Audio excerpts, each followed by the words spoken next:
You ask Tiger to solve. This deals with linear equations with one unknown. The final result is x equals -2. Let's solve it step by step.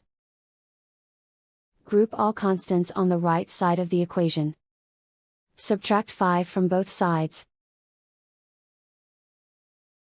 Simplify the arithmetic.